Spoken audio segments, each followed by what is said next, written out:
Hare Krishna ಸನ್ಯಾ.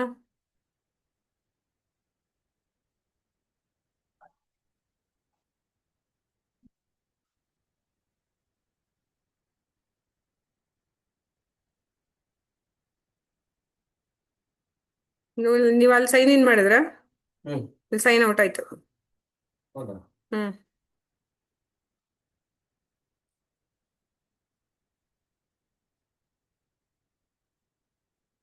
Recording in progress.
Hare Krishna.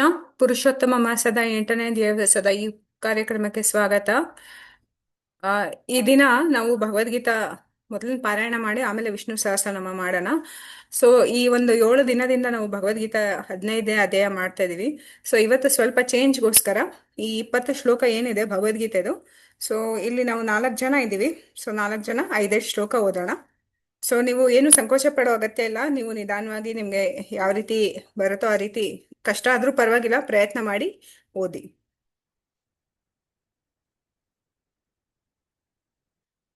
नमः ॐ विष्णुपादाय कृष्णप्रेष्ठाय भूतले श्रीमते भक्तिवेदान्त स्वामिन् इति नामिने। नमस्ते सारस्वते देवे गौरवाणी प्रचारिणे निर्विशेष शून्यवाधी पाश्चात्यदेशतारिणे। जय श्री कृष्ण चैतन्य प्रभु नित्यानंद श्री अद्वैत गदाधर श्रीवासादि गौरभक्तवृंद। हरे कृष्णा कृष्ण कृष्णा हरे हरे, हरे राम राम राम हरे हरे। अथ पंचदशोऽध्यायः पुरुषोत्तमयोगः। ಪ್ರಭು ಶುರು ಮಾಡ್ತೀರಾ? ಹೇಳಿಲ್ಲ? ಹಾ, ಅನ್ಮ್ಯೂಟ್ ಮಾಡಿ.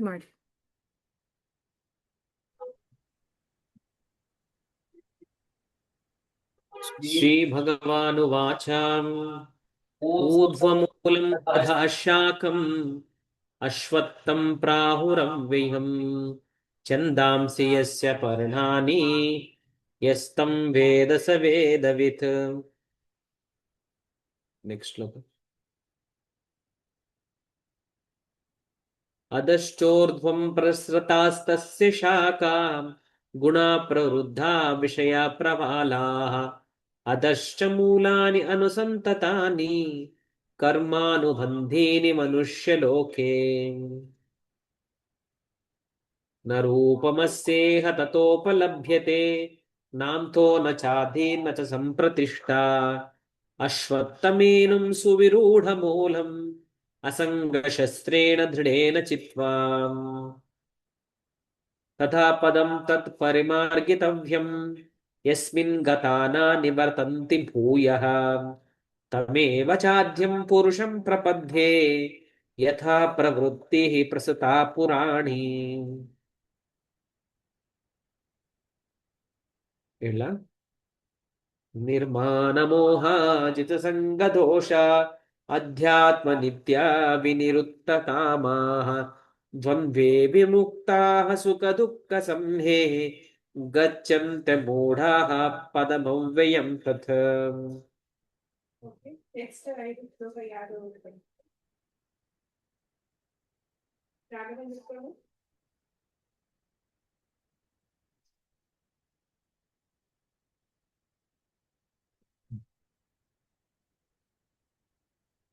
Sanya? Yes, Mataji, I will try. Mataji, I will try. Na tatpasayate. What न Mataji? तद्भासयते सूर्यो You repeat. Sanya, you can repeat after Prabhu. Yes, Mataji. न तद्भासयते सूर्यो Na tatbhasate suryo. न शशाङ्को न पावकः Na shashanko na pavaka. यद्गत्वा न निवर्तन्ते Yadgatva na nivartvante. तद्धामा परमं मम Taddama paramam mama. नेक्स्ट ममेवांशो जीवलोके ममैवांशो जीवलोके. जीवभूतः सनातनः जीवभूतः सानः. मनशिष्टानीन्द्रियाणि मनषष्ठानीन्द्राणि प्रकृतिस्थानि कर्षति प्रकृतिस्थानि कर्षति कर्षति. शरीरं यदवाप्नोति शरीरं यदवाप्नोति यच्चापुत्रामतीश्वरः यच्चापुत्रमतीश्वरः. मतीश्वरः गृहीत्वैतानि संयाति गृहीत्वैतानि संयाति वायुर्गन्धानि वाशयात् वायुर्गन्धानि वाशयात्. शरीरं श्रोत्रं चक्षुस्पर्शनं च शरीरं चक्षु नो श्रोत्रं चक्षुस्पर्शनं च श्रोत्रं चक्षुः शनं च स्पर्शनं च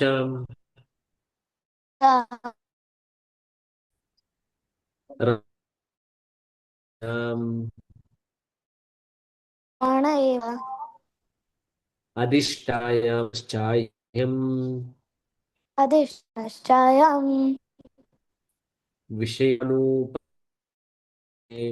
विषयामुपसेत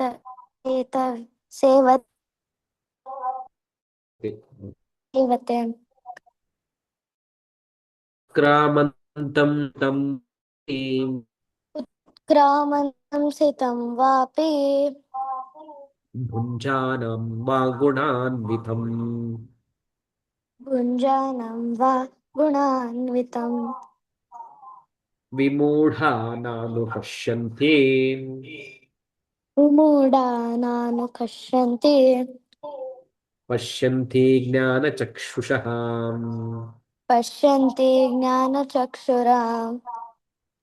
ಹರೇ ಕೃಷ್ಣ. ನೆಕ್ಸ್ಟ್ 5 ಶ್ಲೋಕಾಸ್ ಯಾರು ಟ್ರೈ ಮಾಡ್ತೀರಾ?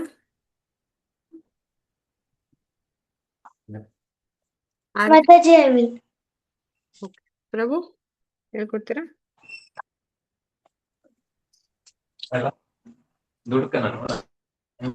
यतन्तो योगिनश्चैनं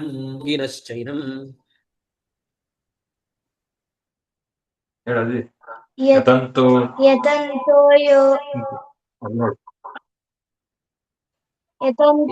ಯೋಗಿ ನಶ್ಚೈನಂ पश्यन्तात्मन्नवस्थितम् पश्यन्तात्मानमस्थितम् यतन्तोऽपि अकृतात्मानो य- यतं तोऽस्म्यकृतानो नैनं पश्यन्त चेतसः नैनं पश्यन्त चेतसः यदादित्या गतं तेजो यदादित्यादतं तेजो जगद्भासयतेऽखिलम् जगद् आसयतेऽखिलम् यच्चन्द्रमसि यच्चाग्नो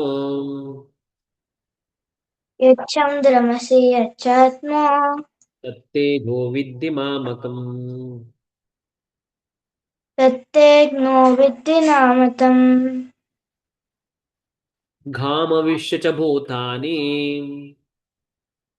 नामविश्य च भूतानि धारयाम्महमोजसा धारयामम मोजसा उष्णामि चौषधिः सर्वाः उष्णामि चोषधि सर्वा सोमो भूत्वा रसात्मकः सोमो भूत्वा रसास्मतः अहं वैश्वानरो भूत्वा अहं वैश्वानरं भूत्वा प्राणिनां देहमाश्रितः प्राणिनां देहमाश्रितः प्राणापानसमायुक्तः प्राणापानसमायुक्तः पचाम् अन्नं चतुर्विधम् उच्छम्भरण्यं चतुर्विधम् सर्वस्य चाहं हृदि सन्निविष्टो सर्वस्य चानं हृदसन्निविष्णु मत्तः स्मृतिर्ज्ञानम् अपोहनं च मत्तः वृत्तिज्ञानम् ओहनं अपोहनं च वेदेश्च अपोहं सर्वैरहमेव वेद्यो वेदिष्ट सर्वेषु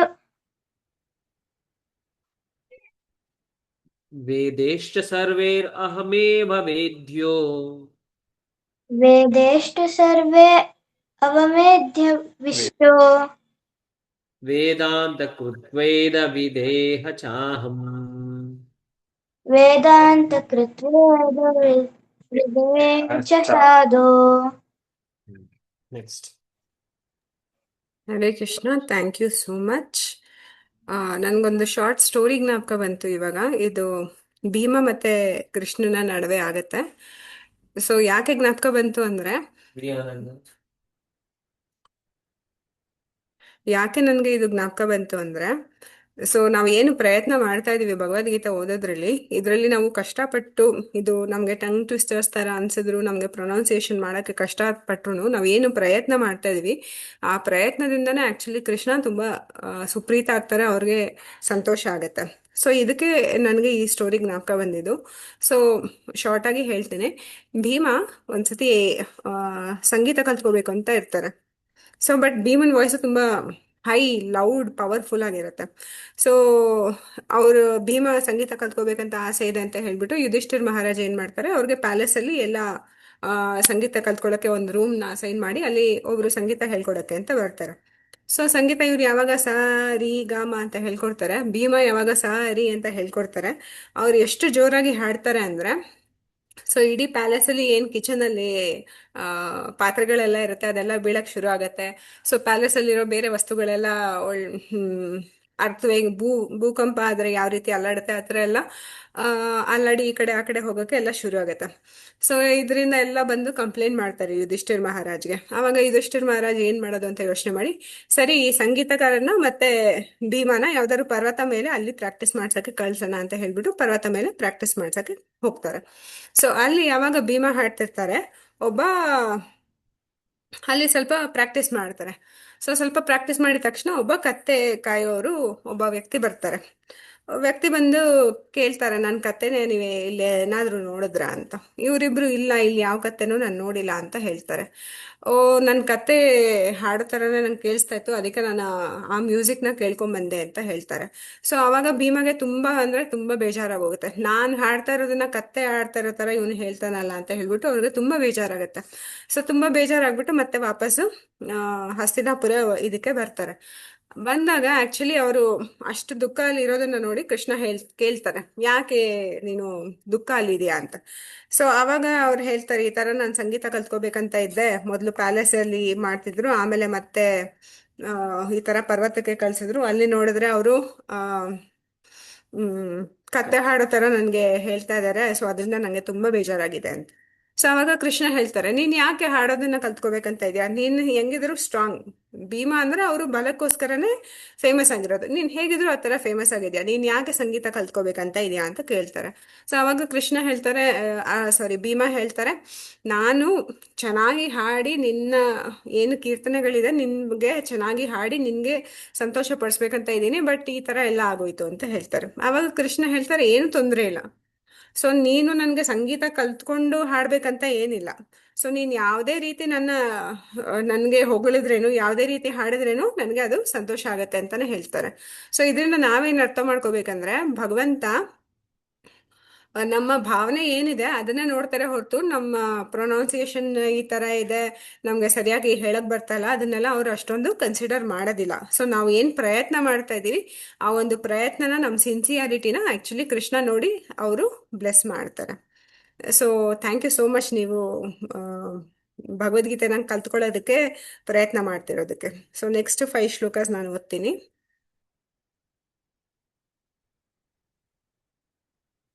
द्वाविमौ पुरुषौ लोके क्षरश्चाक्षर एव च क्षरः सर्वाणि भूतानि कूटस्थोऽक्षर उच्यते उत्तमः पुरुषस्त्वन्यः परमात्मेति उदाहृतः यो लोकत्रयमाविश्य बिभर्तव्यय ईश्वरः यस्माक्षरम् अतीतोऽहम् अक्षरादपि चोत्तमः अतोऽस्मि लोके वेदे च प्रतितः पुरुषोत्तमः यो मामेवम् असम्मूढो जानाति पुरुषोत्तमम् स सर्वविद् भजति माम् सर्वभावेन भारत इति गुह्यतमं शास्त्रम् इदमुक्तं मया नघ एतद्बुद्ध्वा बुद्धिमान् स्यात् कृतकृत्यश्च भारत।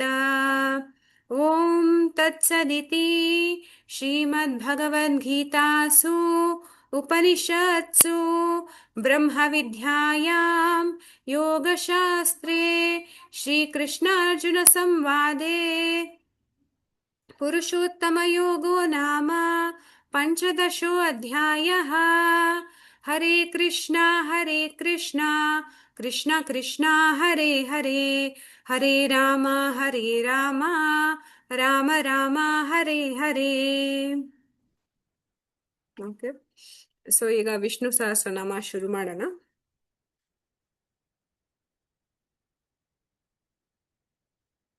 ಟೈಮ್ ಎಷ್ಟಾಗ? 8:16. Okay.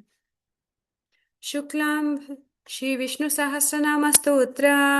शुक्लांबरधरं विष्णुं शशिवर्णं चतुर्भुजं प्रसन्नवदनं ध्यायेत् सर्वविघ्नोपशान्तये. नारायणं नमस्कृत्य नरं चैव नरोत्तमं देवीं सरस्वतीं व्यासं ततो जयमुदीरयेत्. व्यासं वसिष्ठनप्तारं शक्तिः पौत्रमकल्मषं पराशरात्मजं वन्दे शुकतातं तपोनिधिं. व्यासाय विष्णुरूपाय व्यासरूपाय विष्णवे नमो वै ब्रह्मनिधये वासिष्ठाय नमो नमः. अविकाराय शुद्धाय नित्याय परमात्मने सदैकरूपरूपाय विष्णवे सर्वजिष्णवे. यस्य स्मरणमात्रेण जन्मसंसारबन्धनात् विमुच्यते. नमस्तस्मै विष्णवे प्रभविष्णवे.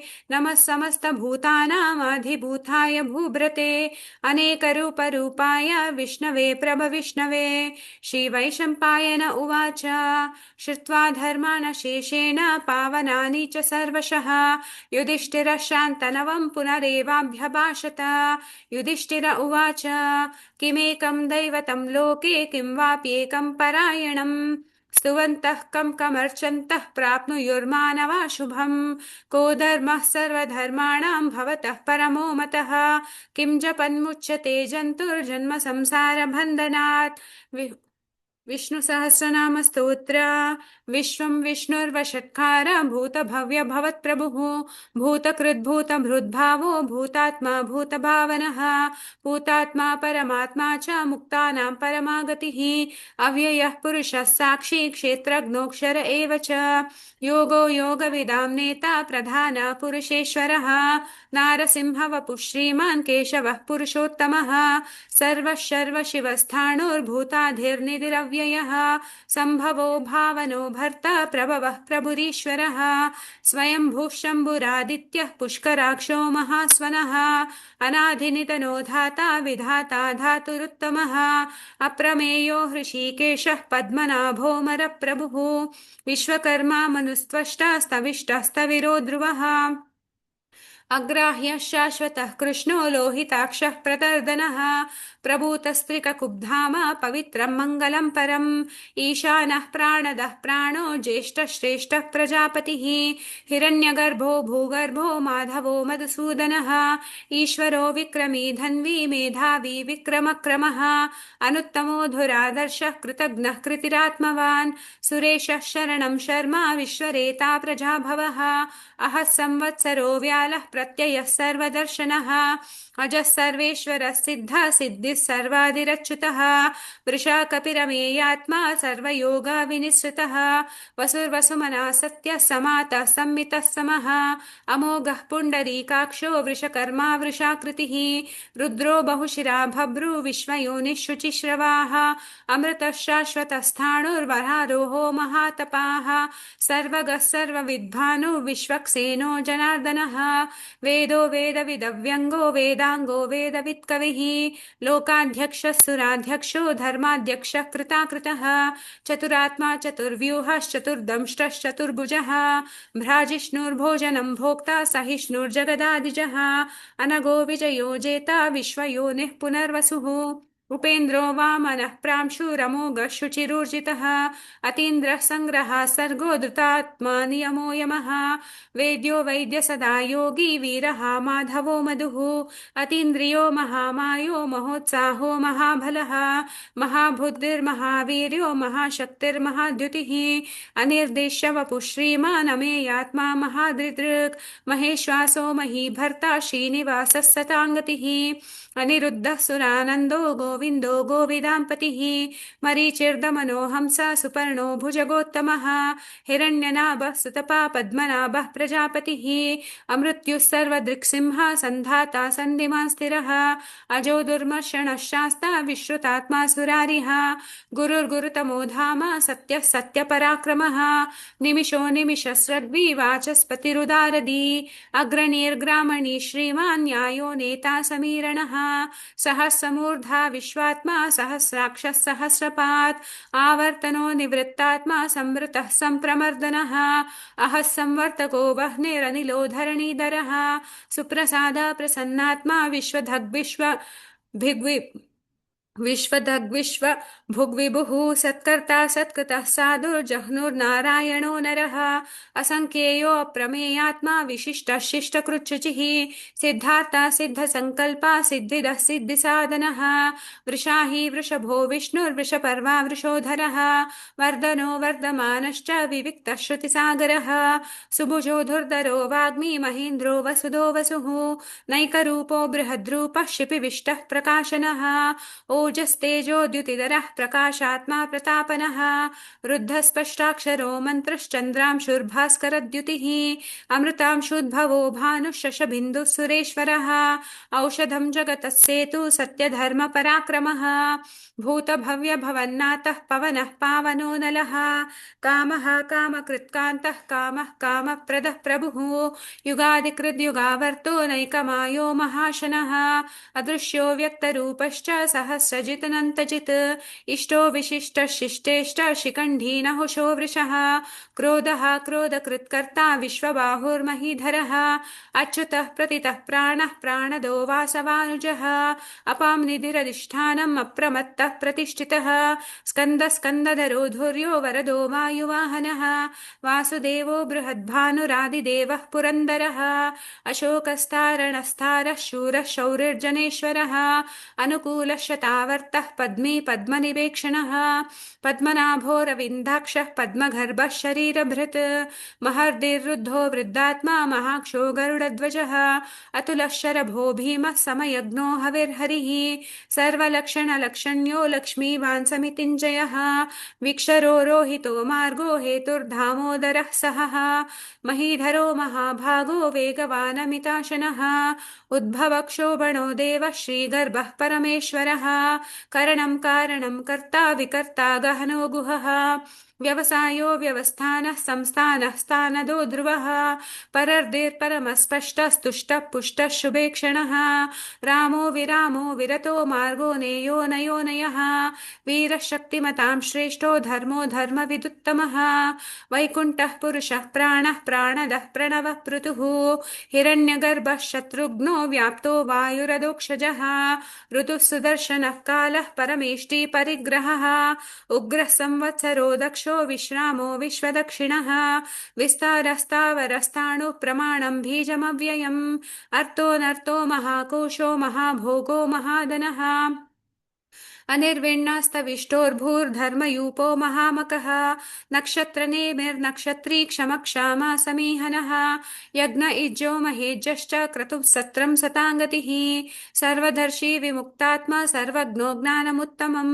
सुवृतः सुमुखः सूक्ष्मः सुघोषः सुखदः सुहृत् मनोहरो जितक्रोधो वीरबाहुर्विधारणः स्वापनः स्ववशो व्यापी नैकात्मा नैककर्मकृत् वत्सरो वत्सलो वत्सी रत्नगर्भोधनेश्वरः धर्मगुब्धर्मकृद्धर्मी सदसत्क्षरमक्षरम् अविज्ञाता सहस्रांशुर्विधाता कृतलक्षणः गभस्तिनेमि सत्त्वस्थः सिंहो भूतमहेश्वरः आदिदेवो महादेवो देवेशो देवभृद्गुरुः उत्तरो गोपतिर्गोप्ता ज्ञानगम्यः पुरातनः शरीरभूतभृद्दोक्ता कपीन्द्रो भूरि दक्षिणः सोमपो मृतपः सोम पुरुजित्पुरुषत्तमः विनयो जयः सत्यसन्धो दाशार्हः सात्वतां पतिः जीवो विनयिता साक्षी मुकुन्दो मितविक्रमः अम्भो निधिरनन्तात्मा महोदधिशयोऽन्तकः अजो महार्हः स्वाभाव्यो जितामित्रः प्रमोदनः आनन्दो नन्दनो नन्दः सत्यधर्मा त्रिविक्रमः महर्षिर्कपिलाचार्यः कृतघ्नो मेधिनीपतिः त्रिपदस्त्रिदशाध्यक्षो महाशृङ्गः कृतान्तकृत् महावराहो गोविन्दः सुषेणः कनकाङ्गदी गुह्यो गभीरो गहनो गुप्तश्चक्रगदाधरः वेदस्वाङ्गजितो कृष्णो दृढसङ्कर्षणोच्युतः वरुणो वारुणो वृक्षः पुष्कराक्षो महामनः भगवान् भगहानन्दी वनमाली हलायुधः आदित्यो ज्योतिरादित्य सहिष्णुर्गतिसत्तमः सुधन्वा कण्डपरशुर्धारुणो द्रविणप्रदः दिवि स्पृक् सर्वदृग्वासो वाचस्पतिरयोनजः त्रिसामा सामगः सामा निर्वाणं भेषजं बिषक् सन्न्यासकृच्छमः शान्तो निष्ठा शान्तिपरायणं शुभाङ्गः शान्तिदसृष्टा कुमुदः कुवलेशयः गोहितो गोपतिर्गोप्ता वृषभाक्षो वृषप्रियः अनिवर्ती निवृत्तात्मा संक्षेप्ता क्षेमकृच्छिवः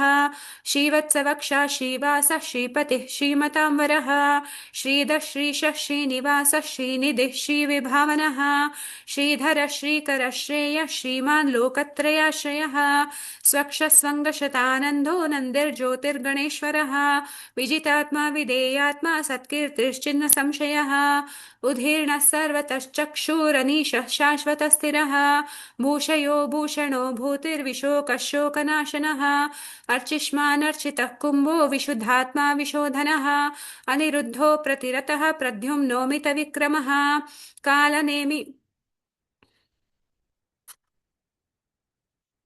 कालनेमिनिहावीरः शौरिः शूरजनेश्वरः त्रिलोकात्मा त्रिलोकेश केशवः केशिः हरिः कामदेवः कामपाला कामी कान्तकृतागमः अनिर्देशवपुर्विष्णुर्वीरोऽनन्तो धनञ्जयः ब्रह्मण्यो ब्रह्मकृद्ब्रह्म ब्रह्म ब्रह्मविवर्तनः ब्रह्मविद् ब्राह्मणो ब्रह्मी ब्रह्मज्ञो ಬ್ರಾಹ್ಮಣಪ್ರಿಯಃ.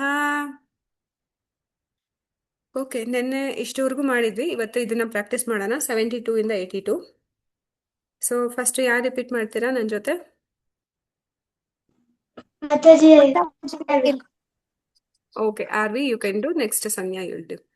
ಮಹಾಕ್ರಮೋ ಮಹಾಕರ್ಮ ಮಹಾಕ್ರಮೋ ಮಹಾಕರ್ಮ ಮಹಾತೇಜ ಮಹೋರಗಃ ಮಹಾತೇಜ ಮನೋರಥಃ ಮಹೋರಗಃ ಮಹೋರಥಃ ಮಹಾಕ್ರತುರ್ ಮಹಾಕ್ರತುರ್ ಮಹಾಯಜ್ವಾ ಮಹಾಯಜ್ವಾ ಮಹಾಯಜ್ಞೋ ಮಹಾಯಜ್ಞೋ ಮಹಾಹವಿಃ ಮಹಾವಹಿಃ ಮಹಾಕ್ರಮೋ ಮಹಾಕರ್ಮ ಮಹಾಕ್ರಮೋ ಮಹಾಕರ್ಮ ಮಹಾತೇಜ ಮಹೋರಗಃ ಮಹಾತೇಜ ಮಹೋರಗಃ ಮಹಾಕ್ರತುರ್ಮಹಾಯಜ್ವಾ ಮಹಾಕ್ರತುರ್ಮಹಾಯಜ್ವಾ ಮಹಾಯಜ್ಞೋ ಮಹಾಹವಿಃ ಮಹಾಯಜ್ಞೋ ಮಹಾಹವಿಃ ಸ್ತವ್ಯಃ ಸ್ತವ್ಯ ಸ್ತವ ಪ್ರಿಯ ಸ್ತವ ಪ್ರಿಯ ಸ್ತೋತ್ರಂ ದೋತ್ರಂ ಸ್ತವ್ಯಸ್ತವ ಪ್ರಿಯ ಸ್ತೋತ್ರಂ ಸ್ತವ ಸ್ತವ ಪ್ರಿಯ ಸ್ತೋತ್ರಂ ಸ್ತುತಿಸ್ತೋತಾರಣ ಪ್ರಿಯಃ ಸ್ತುತಿಸ್ತೋತ್ರಣ ಪ್ರಿಯಃ ಸ್ತುತಿಸ್ತೋತ ಸ್ತುತಿಸ್ತೋತ್ರ ಸ್ತೋತ ಸ್ತುತ ರಣಪ್ರಿಯಃ ರಣಪ್ರಿಯಃ ಪೂರ್ಣಃ ಪೂರ್ಣ ಪೂರಯಿತಾ ಪುಣ್ಯ ಪೂರಯಿತ ಪುಣ್ಯ ಪುಣ್ಯಕೀರ್ತಿರ ಪುಣ್ಯಕೀರ್ತಿರ ನಾಮಯಃ ನಾಮಯಃ ಪೂರ್ಣಃ ಪೂರಯಿತಾ ಪುಣ್ಯ ಪೂರಹಿತ ಪುಣ್ಯ ಪುಣ್ಯಕೀರ್ತಿರನಾಮಯ ಪುಣ್ಯಕೀರ್ತಿರನಾಮಯ ಮನೋಜವಸ್ ಮನೋಜವಸ್ ತೀರ್ಥಕರೋ ತೀರ್ಥಕರೋ ಮನೋಜವಸ್ ತೀರ್ಥಕರೋ ಮನೋಜವಸ್ ತೀರ್ಥಕರೋ ವಸುರೇತ ವಸುರೇತ ವಸುಪ್ರದಃ ವಸುಪ್ರದಃ ವಸುರೇತ ವಸುಪ್ರದಃ ವಸುರೇತ ವಸುಪ್ರದಃ ವಸುಪ್ರದೋ ವಸುಪ್ರದೋ ವಾಸುದೇವೋ ವಾಸುದೇವೋ ವಸುಪ್ರದೋ ವಾಸುದೇವೋ ವಸುಪ್ರದೋ ವಾಸುದೇವೋ ವಸುರ್ ವಸುರ್ ವಸುಮನ ವಸುಮನ ವಸುರ್ ವಸುಮನ ವಸುರ್ ವಸುಮನ ಹವಿಃ ಅಭಿಃ ಹವಿಃ ಭವಿಃ ಹವಿಃ ಹವಿಃ ಸದ್ಗತಿ ಸದ್ಗತಿ ಸತ್ಕೃತಿ ಸಕೃತಿ ಸತ್ತಾ ಸತ್ತಾ ಸದ್ಗತಿ ಸತ್ಕೃತಿ ಸತ್ತಾ ಸದ್ಗತಿ ಸತ್ಕೃತಿ ಸತ್ತಾ ತದ್ಭೂತಿ ಅದ್ಭುತಿ ಸತ್ಪರಾಯಣಃ ಸತ್ಪರಾಯಣಃ ಶೂರಸೇನೋ ಯೂರಸೇನೋ ಶೂರಸೇನೋ ಕ್ಯೂರಸೇನೋ ಯದುಶ್ರೇಷ್ಠ ಯದುಶ್ರೇಷ್ಠ ತನ್ನಿವಾಸ ಸನ್ನಿವಾಸ ಸುಯಾಮುನಃ. ಸುಯಾಮುನಃ. Okay, next Sanya. Yes Mataji. ಭೂತವಾಸೋ ಭೂತವಾಸೋ ವಾಸುದೇವ ವಾಸುದೇವ ಭೂತವಾಸೋ ವಾಸುದೇವ भूतवासो वासुदेव ಸರ್ವಾಸುನಿಲ सर्वासुनील ಯೋ ನಲಃ यो नलः ಸರ್ವಾಸುನಿಲ ಯೋ ನಲಃ सर्वासुनील ಯೋ यो ನಲಃ नलो यो नलः ದರ್ಪಃ दर्पः ದರ್ಪಃ दर्पः ದರ್ಪದೋ ದೃಪ್ತೋ दर्पदो दृप्तो ದುರ್ಧರೋ दुर्धरो ಅತ ಪರಾಜಿತಃ अत पराजितः ದುರ್ಧರೋತಾ ಪರಾಜಿತಃ दुर्धरो तापताजितः ಪರಾಜಿತಃ पराजितः ವಿಶ್ವಮೂರ್ತಿರ್ विश्वमूर्तिर् ಮಹಾಮೂರ್ತಿರ್ महामूर्तिर् ದೀಪ್ತಮೂರ್ತಿರ್ दीप्तमूर्तिर् ಮೂರ್ತಿಮಾನ್ मूर्ता ವಿಶ್ವಮೂರ್ತಿರ್ ಮಹಾಮೂರ್ತಿರ್ मूर्तिन् महामूर्तिन् ದೀಪ್ತಮೂರ್ತಿರಮೂರ್ತಿಮಾನ್ दीप्तमूर्तिरमूर्तिमान् ಅನೇಕಮೂರ್ತಿರ್ अनेकमूर्तिर् ಅವ್ಯಕ್ತ रव्यक्ता ಶತಮೂರ್ತಿ शकमूर्तिर् ಶತಮೂರ್ತಿ शतमूर्ति ಶತಾನನಃ शताननः ಅನೇಕಮೂರ್ತಿರವ್ಯಕ್ತ अनेकमूर्तिरव्यक्ता ಶತಮೂರ್ತಿ ಶತಾನನಃ शतमूर्ति शताननः ಏಕೋನೈಕಃ एकोनैक ಸವಃ ಕಃ ಕಿಂ सव किं ಯತ್ಪದ್ यत्पद ಪದಂ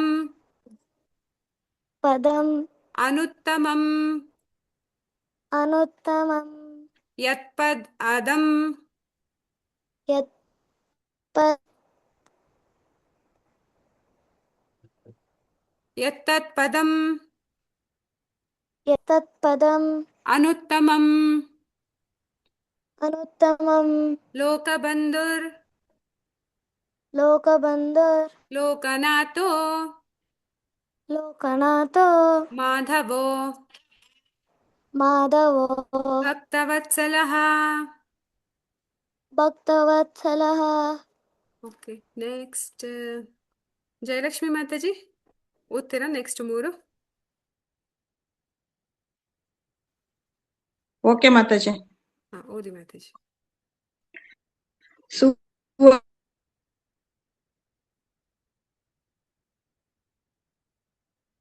ಕೇಳಿಸ್ತಿಲ್ಲ ಮಾತಾಜಿ.